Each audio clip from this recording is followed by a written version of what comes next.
매일 살기 위해서 전쟁을 하는 것 같다는 국민의 소리가 들리지 않는지 문재인 대통령과 정부에 묻지 않을 수 없습니다.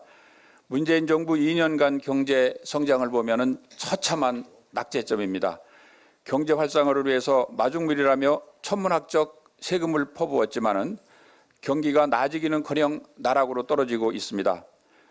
한국은행이 4월 발표한 2019년 1사분기 국민소득은 10년 만에 최저치인 마이너스 0.4%를 기록했습니다.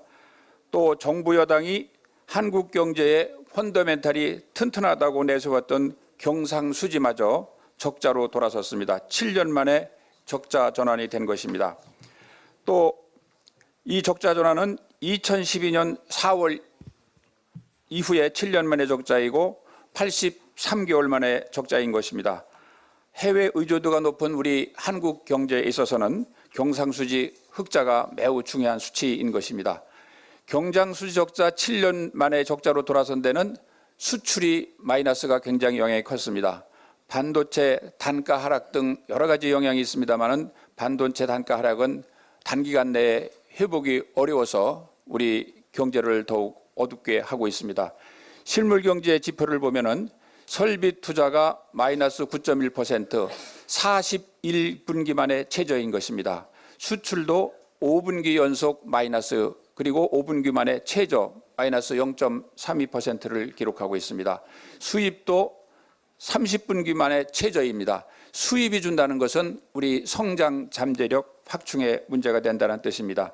경제 성장률도 한국경제연구원에서 2.2%를 전망하는 등 한국은행도 하향했고 OECD에서도 2.4%로 하향했습니다. 노무라증권은 1.7%까지 전망한 바가 있습니다.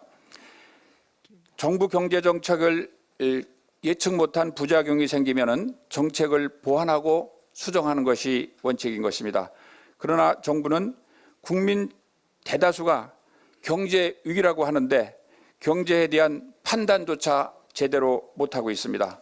홍남기 경제부총리는 현 경제 상황이 위기라는데 동의하느냐는 질문에 전혀 동의하기 어렵다. 여러 경제지표 동향을 볼 때 우리 경제가 위기 상황이라고 하는 것은 과도한 지적이라고 하고 있으면서 또 추경을 언급하면서는 경제가 어렵기 때문에 반드시 추경 처리가 돼야 한다고 말하고 있습니다. 경제수장이 대통령과 청와대 눈치 보느라고 경제 위기를 위기라고 말도 못하는 지경에 이른 것이 우리 한국 경제의 큰 위기라고 하지 않을 수 없습니다.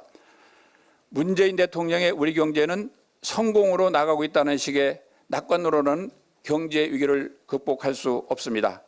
이제 경제가 나아질 거라는 말로 경제 위기를 극복할 수 없기 때문에 대통령, 청와대, 정부는 과감하게 소득주도 성장을 폐기하고 그런 차원에서 내년도 최저임금은 동결할 것을 다시 한번 제안합니다. 두 번째로 무리한 낙관론을 고집하지 말고 경제 살리기 위한 구조개혁으로 방향전환을 해야 할 것입니다.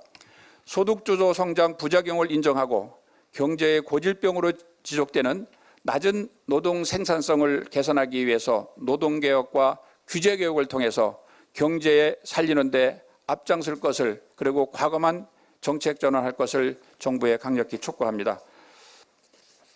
감사합니다.